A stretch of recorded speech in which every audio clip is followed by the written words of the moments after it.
watching The Hunt, and I'm Trish, and I, again, am so excited to spend this time with you with our next guest, the amazing Shelley Zimmerman, the former chief of police for San Diego. Welcome to the show. Thanks for having me. I appreciate that. Oh my gosh, that. a pleasure. Thanks so much. Okay, we have so much to dive into today with you. Just an amazing, illustrious career. First off, though, how does a kid from somewhere in Ohio, right? Suburb of Cleveland. Okay. Make it out to San Diego to become the chief of police. Well, I'll tell you, is that I believe that the journey through life is rarely a straight line. There are going to be many twists and turns, and I believe you should embrace them because they could lead you to places you never imagined were possible. Word. A football game changed my life.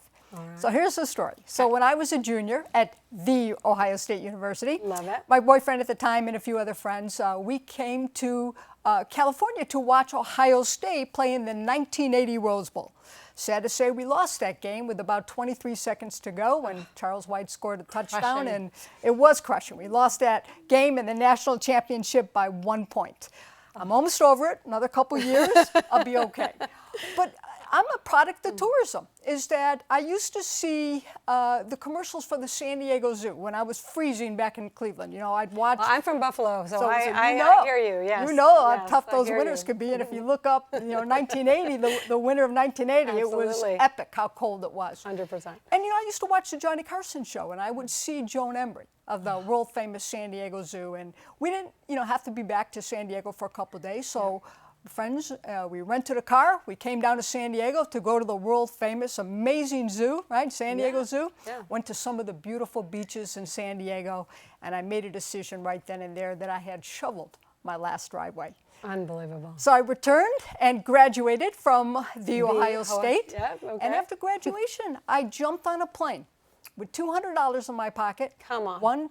Just $200. One suitcase and my guitar.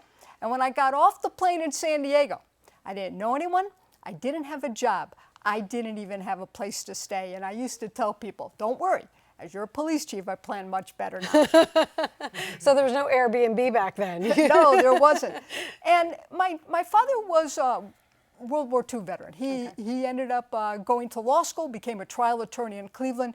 I always thought that I would follow in his footsteps and become a trial attorney.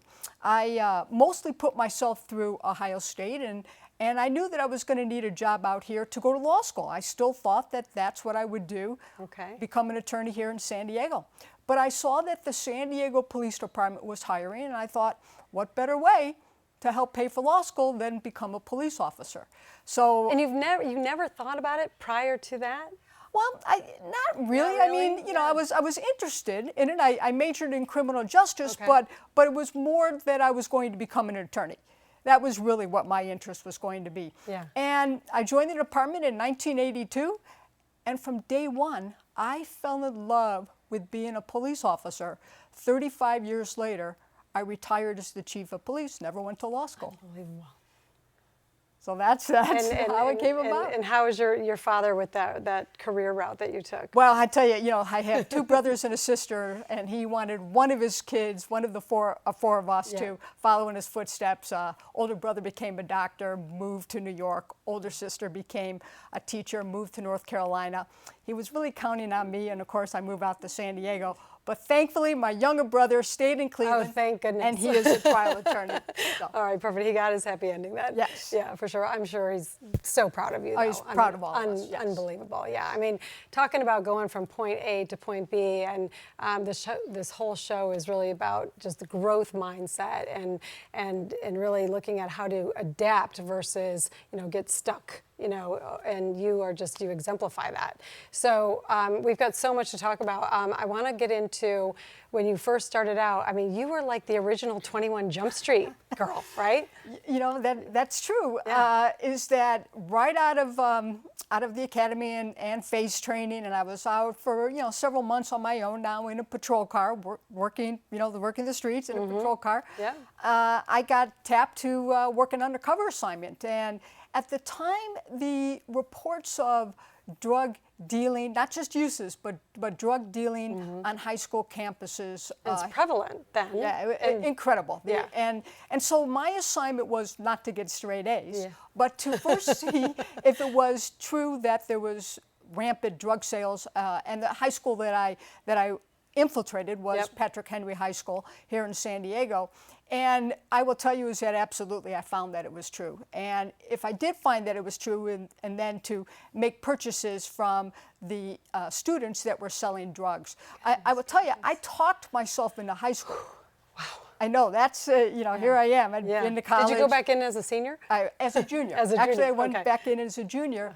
And my first week of class, just to kind of give an example of how prevalent it was, in one of my classes, I look over and the student to my right had taken a book to put it at the front of the desk to block the view of the teacher, and then laid down some lines of methamphetamine, took out a straw, and then right there in class ingested the drugs right there in class. And I thought, that's a clue. Sounds I probably like a movie. should talk to that person. Oh my goodness. Yeah, so it was very, very prevalent. In the end, there was more than 70 students that had sold to me that were arrested. I bought everything from these students, from cocaine, methamphetamine, psilocybin, LSD, PCP, marijuana, you name it, I bought it. So Shelley, how does that story end? I mean, do they find out eventually who you are and what you're doing? Do they get help? Do they get in trouble? Like, what happens? Yes to all of that. So after the beginning or at the end of winter break, and then we go back in January, the assignment at that point was over. I had started in September, and I had to identify all the students that had sold to me, many of them multiple times. And so that's. So were you kind of becoming their friend? No, I was not their friend. It was, just. Again, had to go to school, had to, bought the drugs there, had to do the homework, but, did have to identify the students. And I will tell you, though, is that several of them later on had told me that, that arrest was something that changed their life for the better, because they were going down the wrong path. They weren't caring about getting good grades. They weren't caring about graduating, going on to college, or even just getting a job. What they were caring about was, what could we steal to get more money to buy more drugs so we can continue to get high? And so that was a real wake-up call for them.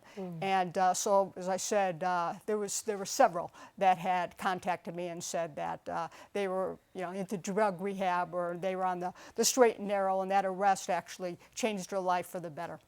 And I know you as a human being, I'm sure that touches you deeply. Oh, of course. Right? Like just what you've been able to.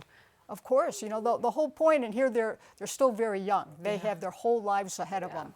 And, to make that intervention to help them, of course. Incredible. So what happened after 21 Jump Street? Like what's next in your career? Went right back to patrol. Right back to patrol, amazing. To patrol.